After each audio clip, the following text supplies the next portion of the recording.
This is the 007 Debriefings. I am Intelligence Officer Wiz. And I'm Weapons Specialist Zero. Zero, how you doing this week? Doing all right. Good. So we are here to comb the files of MI6 to go over the cinematic exploits of James Bond. This week, Lazenby's solo effort on Her Majesty's Secret Service. We're going to get to the mission objectives. And the first one we're going to go to is 007, who is James Bond, played by George Lazenby. Zero, I gotta say, in a lot of ways, Lazenby gets a very poor rap when it comes to his one stint as James Bond. And I think it's mainly because he only did one James Bond movie. If he would have done more, I think people would have liked Lazenby a lot more. So I don't think he's bad. I think he has a lot of good qualities and stuff that I think he's a little bit better than with Connery then. But there are other points where I think he could have needed a lot of work that could have been helped if he would have done another movie or two. Let me start with what I first thought when I saw Lazenby on screen. And the first thing I thought was, nice guy Bond. Just personable Bond. It has a very nice look to him. Somebody that you would see and you can just smile and be like, oh, he seems like a nice guy. That's kind of where I was feeling towards with him when the movie started, which has its good and it has its bad. The good is that this Bond is a much more personable, less threatening Bond on the surface. Very congenial. I think he's more suave, more gentlemanly-like. So when women get involved with him, it's not a matter of, ooh, this guy's like a machismo machine, and it's more like he seems very comforting, very nice, a person that I'm comfortable to be around. That different type of interpretation of Bond. So, as far as Lazenby's portrayal, it's definitely, I will agree that he's more sort of a nice and charming sort of Bond, but he's also less of a chauvinist compared to Connery in the last two movies. He would be the Bond that you would expect him to drop, like, maybe a flower or two on a pretty lady instead of just going and slapping him on the butt at the side of a pool or something. Yeah. He did slap a girl in one part of that movie, though, didn't he? Yeah. Yeah. But, he might have had a good reason. Like I said, I think this portrayal is much more gentlemanly, a romantic guy, a romantic Bond, I guess would be the best way to put it. I wish I would have come up with that earlier. The other key difference I want to talk about is that Lazenby is much more youthful looking than Connery. Connery is much more rugged and world-weary, even though he's still very much handsome and very photogenic for the ladies. Lazenby is much more photogenic. I think he has a much more well-defined face. He is much more of a traditionally handsome guy, whereas I wouldn't say that quite about Connery in this. Connery delved into the ruggedness of his character and of himself to portray Bond, whereas Lazenby, I think, is just pure charm and just pure sophistication. I do have one issue with the youthfulness, though, when it comes to Lazenby, is that with Connery, I do believe when you look at him, oh yeah, this guy has traveled the world. He's somebody who can assess the situation as best as he can. He just looks that part really well. Whereas Lazenby kind of makes me feel like he's Doogie Bond, where he's just this super genius of a person who can just out of a whim just be able to do it, even though there really is not a believable way for me to actually believe that he is capable of that because of how young looking he is. Now, I want to say that when Connery did it, he did it 3 years older than Lazenby. Lazenby was 29 and Connery was 32. But the look that he has is just, I guess, very baby-faced, but like very traditionally handsome and youthful looking. Yeah, that's a fair assessment, because I know when I was watching this, and it's been quite a while, but I remember looking at it, I was like, wow, it's almost like Lazenby sort of de-aged Bond for a bit with just how youthful his face looks compared to Connery and everything. Mm-hmm. It was one thing that I had forgotten with not having watched the movie in quite a while, but I remember just being sort of hit with that on first glance of Lazenby. I was just like, oh shit, looks like Lazenby de-aged the Bond role for a couple years. Yeah. So let me get to what I thought was good and bad about Lazenby here. Good, I think the charm and smoothness of his character. I think that's easily his most believable and best features in this film. You can see why it is so easy for women to want his attention, not only because of his looks, but also how he is so playful and how he is very congenial to people. He's not as threatening. He's just very likable. And then when the romance happens between Tracy and him, that's also believable. Whereas I couldn't see a woman really falling for Connery's Bond the way that Tracy does with Lazenby's Bond. Lazenby's Bond is sort of like a nice, charming Bond, a one that's sort of ready to kind of settle down and stuff like that. Connery's Bond seems like the wild bucking horse that some of these women in the Connery movies are like, hey, I can tame him, I can change him, I can do it. Yeah. More like Connery is the fuck boy, and the Lazenby Bond is the one that you bring home to your mom, essentially. Yeah, basically. Okay. I get what you're saying. So that's the good. Here's the bad. The action scenes. He is just so messy in these. From like the hand-to-hand combat to the skiing and everything in between. He just doesn't seem comfortable doing these scenes. The opening scene in the beach is a big example of that. Because the way that he does the hand-to-hand combat is like he flails. He puts his whole like hip and swings his arm wildly to do an uppercut, and it just doesn't look believable at all. And it just seems like that the people who are doing the stunts are overcompensating for that because they like gesticulate wildly to give him the emphasis of power in that punch. Honestly, it just really is distracting to a certain extent to see how he is in these scenes. And then when you get to the skiing scenes is where it gets really odd. And I think you would put it best, but I know when I was rewatching the movie for this review and everything, I was just like, wow, just the choreography looks worse than the last movie. And this is a completely different actor. What the hell is going on? And it was one of those things that I couldn't put my finger on it, but I think you really summed it up best. It seemed like the other people in the action scenes, be it the henchmen or whatever, they seemed like they were definitely overcompensating to go, all right, he's having trouble finding his footing. We gotta do our job and make it look like he's doing his role pretty good or something like that. Yeah, it's kind of like professional wrestling. You have to sell the move in order for it to be believable. I think they just sold it too well, and Lazenby, it just doesn't have the right footing or anything to make it that believable, unfortunately. I like him as Bond. I don't think he's anywhere as good as Connery, but it's different. But it's something that if he would have just given it 2 more tries, I think he would have really had something unique. But as is, it's fine, but it's like a curiosity fine. It was like you had mentioned in the beginning that he's fine as a portrayal of Bond, but it would have been nice to have seen him in the role for just a little bit longer for people to sort of get acquainted with him. I thought his portrayal was okay, and maybe if he was in a few more Bond movies, maybe he could have gotten a little bit more comfortable with the action stuff. As far as like personality-wise, he's probably one of the better portrayals of Bond, but on the action end, he is not great. Yeah. One other thing, and we'll move on. He's terrible with the quips. Oh yes, no. There's no clever delivery of the quips. No, he's just bad at that. So, villain, which is once again Ernst Stavro Blofeld, who is played by Telly Savalas. I gotta tell you, this is no offense to Donald Pleasance from the last movie, but what an improvement on that portrayal. I really like Blofeld in this version. He is much more believable as as a leader of an organization, and then he's that perfect amount of charismatic and deliciously evil, where it's more of the brilliant businessman in a sort of way, and it's really easy to see why he ensnares people in his web of deceit and crime.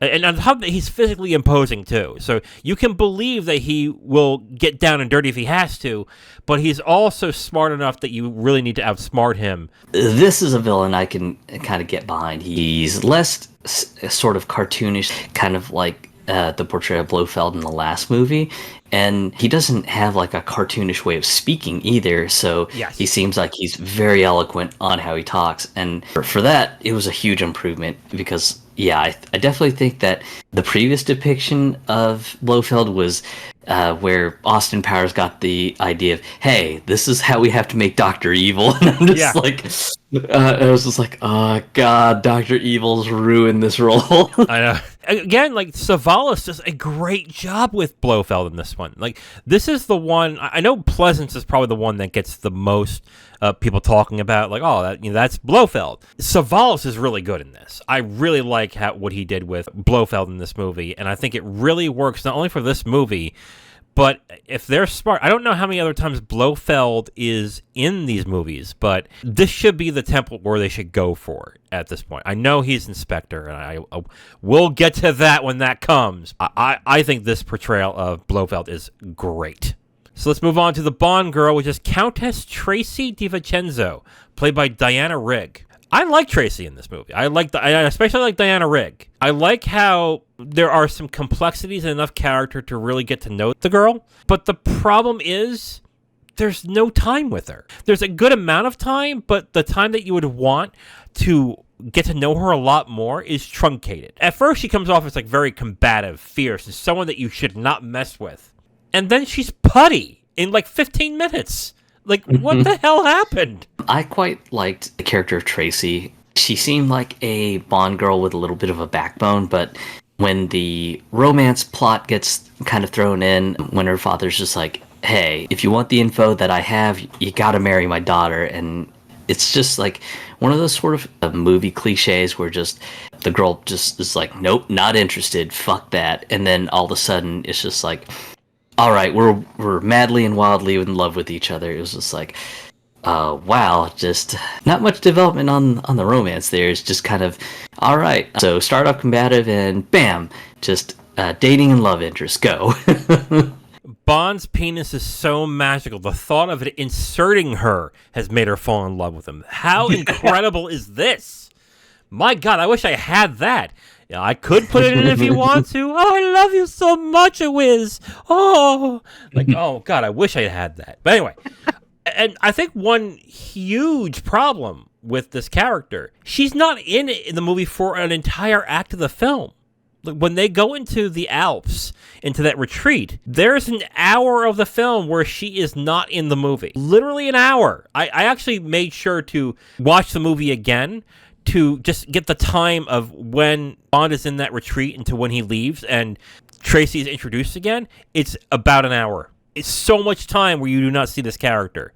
And then when you see her next, it's not like it's a it's like a reunion. Oh, honey, I'm so glad. It's like, oh, fancy you being here. I'm like, what? It's like, where did this come from? It's a little bit of a problem. I don't think it's like a major problem, but the part where he's over at the ski resort, there's a plot issue with that we'll have to get into later. But it is a bit weird for the character of Tracy just to disappear for one whole hour. It was just like, okay, typically you've got like the Bond girl sort of on prominent display, and after the introduction and the dating phase of their relationship, just he sort of disappears out of her life, and that's that. Okay, sure, I guess.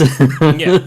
When they finally meet again, is she angry? Is she upset she hasn't seen her fiance in a while? No. In fact, it's just like, oh, honey, okay, let me help save you from the bad guys. I'm like, that part's kind of cool.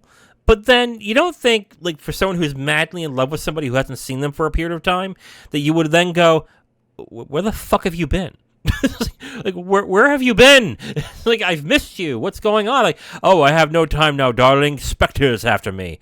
She's enjoyable as a fully capable Bond girl who can actually help Bond, which I think is interesting. She actually helps Bond get saved, which I thought was pretty cool in this one.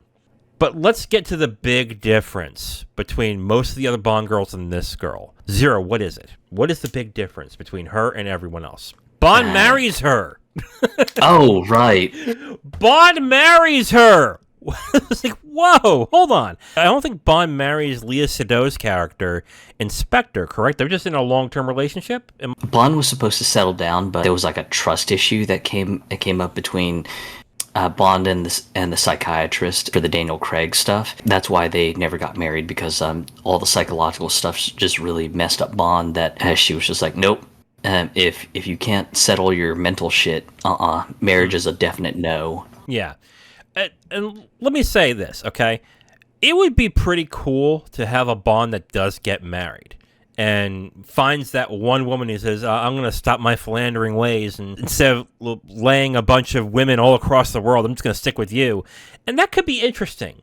But is it believable in this movie? Fuck no, it's not believable. Like, not in the slightest is it believable.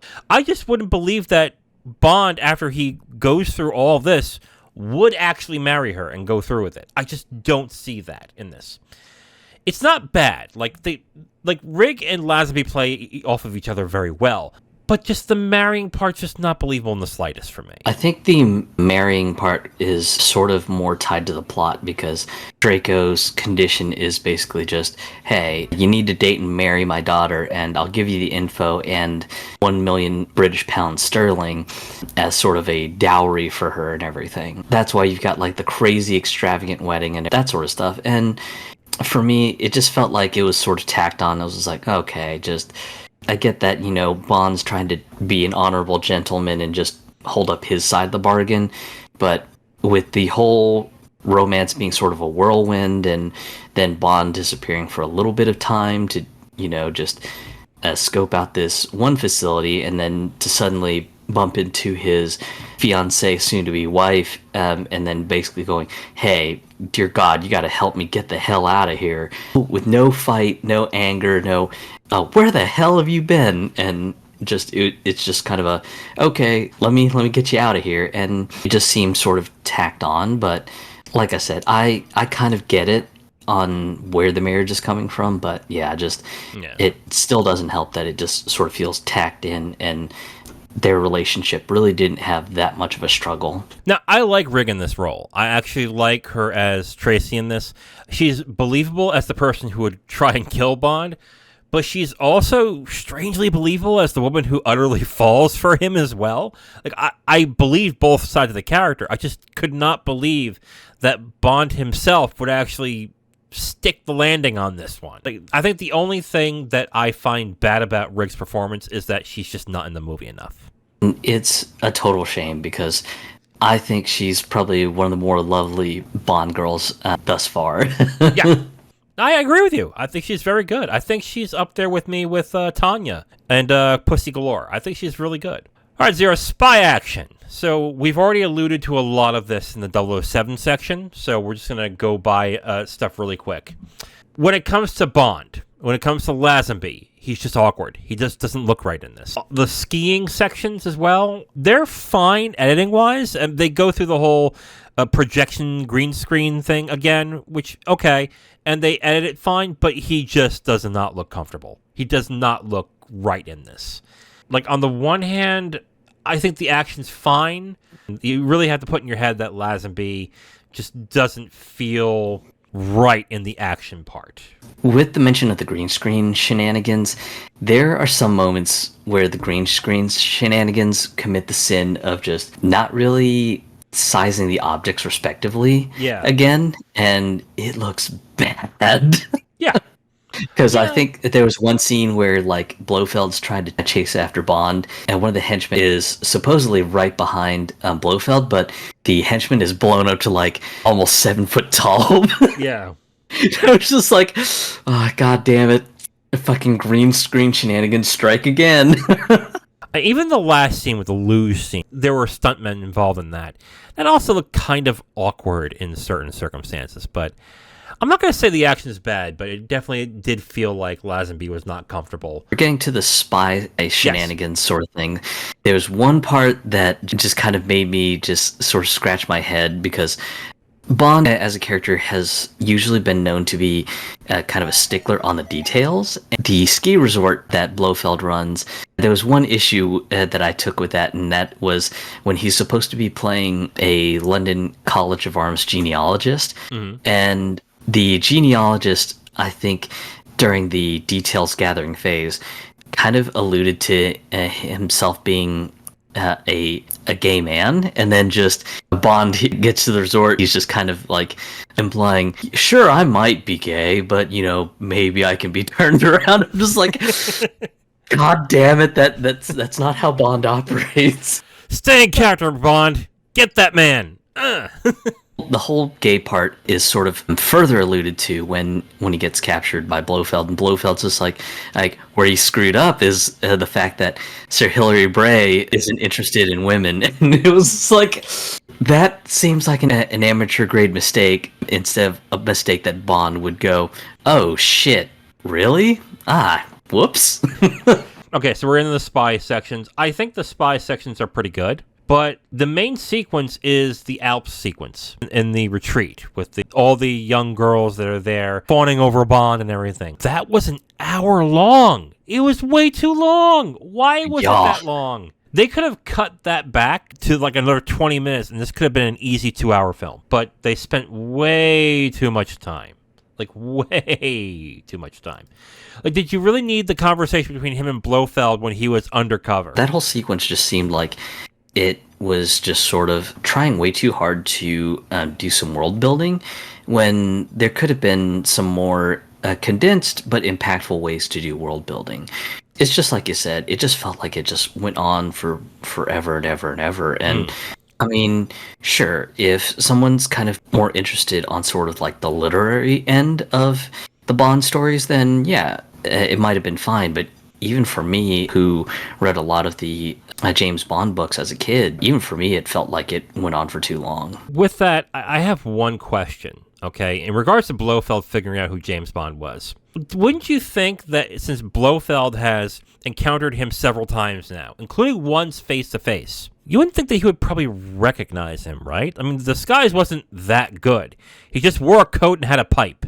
Like, it wasn't that recognizable. Am I wrong? I can definitely see what you mean, especially because it almost seems like just the fact that Bond just sort of takes on a pair of glasses, a pipe, almost kind of like a detective's coat on him, just somehow that magically changes like who he is. It's almost kind of like the comic book gag of just, and nobody recognizes Superman when he's Clark Kent. Overall, I think the action's okay. I think the spy stuff is pretty good, but this is definitely one of the weaker elements of the film, which is kind of surprising because the character stuff is actually pretty good, but then the action is the weakest part, which is actually the exact opposite of You Only Live Twice, where I thought the action was the best part, but the rest of it just wasn't good. The action, it's a bit weak. I will give them credit that they didn't load up Bond with like a ton of gadgets, or if any gadgets at all, other than the car. But at the same time, just with some of the spy stuff being a bit weird, like the whole just missing the detail about Sir Hilary Bray and just Bond just making what seems like a very amateur mistake. It just seems like it just wasn't well thought out in some respects. And then you've got, as usual, some of the weird green screen stuff going on. Just, I think overall, just it's a bit weaker on the action and spy stuff. Okay, so theme song and opening credits. The theme song is On Her Majesty's Secret Service, music by John Barry. It's okay. I will say this, though. Adding synthesizer to the traditional James Bond theme, bad move. Terrible move. It sounded terrible. Yeah. For the credits theme, not bad. And then for the opening credit sequence, it's fine, I guess. It's still a step down from Russia with Love and Goldfinger. What I don't understand is why did they put scenes from the older movies into this to remind you that, hey, Connery isn't here. I'll say this. I can understand on one hand to tell the audience, hey, it's going to be just like those that you remember. But on the other hand, I was like, okay, there's Pussy Galore, there's Honey Rider. Those are the Connery movies, but Connery's not in this. Why are we reminding ourselves of this? Yeah, it seemed a bit strange to just throw in synthesizer to the classic Bond theme. The opening sequence, just having these weird cuts of the previous Bond movies was a bit strange, and I had forgotten about that too, because when I was watching, I was like, oh shit, really? You got scenes of the past Bond movies, and this is the first movie that Connery isn't starring in? That is such a weird stylistic choice. Why would you do that? It's almost kind of like a dog shitting on the floor and then you just smashing the dog's nose into the floor and going, you smell that shit? That shit was yours! It just seemed like the strangest decision on the planet. No, I agree. I mean, I guess the only way to do it is just to remind the audience that, hey, You like the stuff. You remember this, right? And then it just kind of lulls you into a comfort zone. But yeah, I kind of agree. I don't think it's a great idea. All right, Zero. Is it mission accomplished for on Her Majesty's Secret Service? I'd have to say, while I like Lazenby, this is going to have to be a failure for me. Ooh. Wow. It's not by like a large margin. It is by a very, very short margin. And I think that margin is really the action and the spy stuff. It's very, very weak. If you're the sort of literary person that likes world building, then this might be a great watch for you. But most Bond fans, I imagine, are into the Bond movies because of all the action and high stakes spy stuff. Mm-hmm. I would agree with you on that one. So we're going to have the opposite of what we had with You Only Live Twice, because you said mission accomplished for that, and I said mission failure for that. I'm going to put mission accomplished for this movie. And I agree with your points. I think the action and the spy stuff is a weak part of this movie, which is kind of odd to think about in this. But I do like Lazenby as Bond. I think he's underrated to a certain extent. I think the more sophisticated, suave, gentlemanly like slant that he has, I think is something different that could have worked if it went multiple times. Connery is much more believable when it comes to the action, the intimidation, the ruthlessness of the character. And again, Connery is better with the action as well. And like I mentioned too, Lazenby's just too young looking to be Bond. He just looks way too young. But that said, I like Lazenby as Bond. I really like Diana Rigg as the Bond girl Tracy, and I really liked Savalas as Blofeld in this movie. So with that, I will recommend and say mission accomplished for On Her Majesty's Secret Service. But I will say that I do agree with your points on that. I think that for action-wise, and if you are looking for the action, this is probably not the Bond film for you. Mission failed for Zero, mission accomplished for me. It's like a fun curiosity. Would you say that at least? Yeah, and that's part of the reason I mentioned that anyone who's like really into the literary concept of just world building, you're probably going to have fun with the movie because of the fact that you've got so much world building about Blofeld's plot within the 1 hour section that they focus on the ski resort and everything, because there is a lot of world building. But again, just in my opinion, I felt like it could be condensed down a little better, and it just wasn't. It was just like, hey, we'll have Bond playing Sir Hilary Bray sort of going into a long lecture on just genealogy and everything, and it's just like, this could have been shortened down or something. Mm-hmm. And definitely. You've got this long scene where, just he's kind of hanging out with the girls and just trying to get to know them and everything, and that sort of dragged on forever too. Mm-hmm. Yeah, I definitely agree. That could have been cut down a bit, but I don't think it would have helped with your problems, though, correct? I mean, it might have been a little bit better, but I think the specific problems you have, I don't think would have helped. Correct? Yeah, my issue is just the action choreography just wasn't great. If the fight choreography was tightened up a little bit more, and some of the action choreography, especially with the green screen stuff, because some of the past movies, they did the green screen stuff perfectly fine. It wasn't great, but I mean, it was fine. But yeah, when you have like a mistake where one of the guys behind Blofeld's green screen on the ski scene was made to look like he was 7 feet tall, it's just kind of like, guys, you're taking 2 steps forward, 1 step back. Mm. All right, so mission failure for you, mission accomplished for me. A split vote, but I mean, if you're doing what we're doing, you're probably going to watch it anyway. I will say this with you, you're okay to skip this. Yeah? Do you think? It's a bit of a weaker movie, so I mean, if you're not in the mood for a weak Bond movie, then yeah, I mean, you could probably skip it. Now, if you want my full review on this movie, you can go to my website at IamTheWiz.com. You'll have my full written review right on the site, along with a link to the video that has this review that you've just listened to. All right, Zero. So for next week, we're going to comb the files of MI6, and we're going to talk about Connery's Last Ride. And what is that movie? Diamonds Are Forever from 1971. That's right. Diamonds Are Forever, which is Connery's last film as James Bond, officially through Eon Productions. This will be an interesting one. It will be definitely interesting to watch this right after watching On Her Majesty's Secret Service, because I'm really going to wonder what they take from that movie and put into this. So tune in next time where we review Diamonds Are Forever I'm the Wiz. And I'm Zero. Talk to you guys next time. Bye.